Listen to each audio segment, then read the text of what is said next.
Okay. Hello, Michael. Hello, George again. Hi, Sam. And greetings from the eastern border of the European Union. So my questions will be to the both of you. You can answer first which one, either one can start. Doesn't really matter. So you've talked about the importance of being being an LGBT ally. And since that is not, unfortunately, still not so common, can you point to major factors or actors that made you to understand the importance of this thing? I think like understanding how to be a good ally is just being friends with people that are part of the LGBT community and just like asking them questions.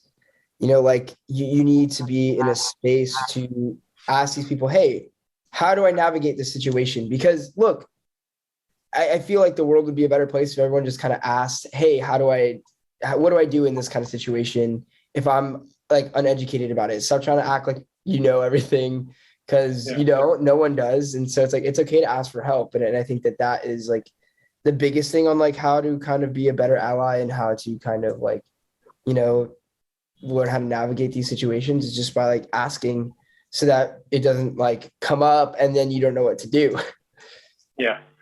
Yeah, no, I think you're right. I think like obviously Michael and I, we live in LA where it's very like, you know, liberal place, and like fortunately most people are very supportive. But yeah, like you say, there's a lot of places in the world where you know, it's still like illegal and stuff, and that's just, I mean, it's crazy for us to like wrap our heads around. But so that's why it is very important to express your support and just just like be there for people. Yeah. Thank you. And then you previously told that you didn't use the intimacy coordinator on your hotter intimate scenes, but decided to do without. How did you make that decision? Who got the idea first, and how did it flow from that? It was just very natural, honestly. It was. I think since the screen test, we just had like such great like natural chemistry. And then when these scenes came around and they sort of asked us about it, we both were like, no, I think we'd just rather like, keep this as is, you know, between us really.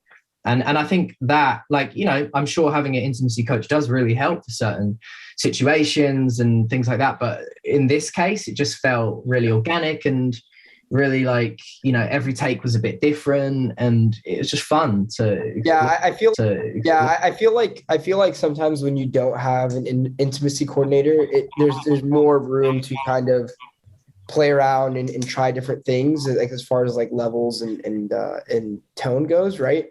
But obviously there is situations where you should have an intimacy coordinator, and like I totally understand that. And I think it's more about just like if your partner in the scene is comfortable. And George and I are both very comfortable with one another, and we know how to communicate to one another. So that makes life really, really easy, you know? Yeah, I understand. And it also looked that way. It was really easy for you. Then about the role characters more. Your characters are from different ethnic groups, but also different social economic groups. Benji's family cabin example was actually more like a mansion than a cabin in season 2.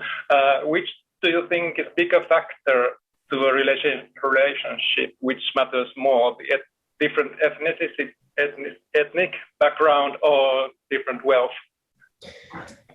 I mean, I think that realistically in these kind of, it doesn't really matter like who someone comes from, right? Or like where someone comes from, as long as they all have like the same morals and values, right? So that really doesn't necessarily boil down to like an ethnic thing or like a social economic thing, because like realistically, like for me personally, I'm like, oh, I want to date somebody that's a hardworking human being, right? It doesn't matter if they have a bunch of money or whatever. I would just like to date someone that is focused and driven. And it doesn't really matter what their ethnic group is or whatever. But for some people, I know that there is like, you know, it's more of like a morality thing versus like a social economic thing for me personally, and for most people, I would assume. I think both. It's like, I think when you asked about like which one is more What was the you said? You saying how did you phrase that? Like which one was? Basically, which one would cause more difficulties in a relationship? Difficulties. I mean, I honestly think I don't know. I mean, I think they both probably play a part on lots of different levels, like culturally and like subtle things. But yeah, I think yeah, Michael's right. Like, I mean, because that does get touched on in the show this season as well. Like, there's a scene where we get those characters get quite where that comes up. But I think yeah, Michael's right. It's like, you know, if you hopefully you can. I think that's kind of what this show is showing. It's like people getting past that because they love each other. You know. Yep. Mm.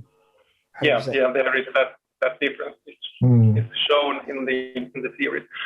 So it's the Pride month. Will you be attending any Pride events, or have you done it already this year?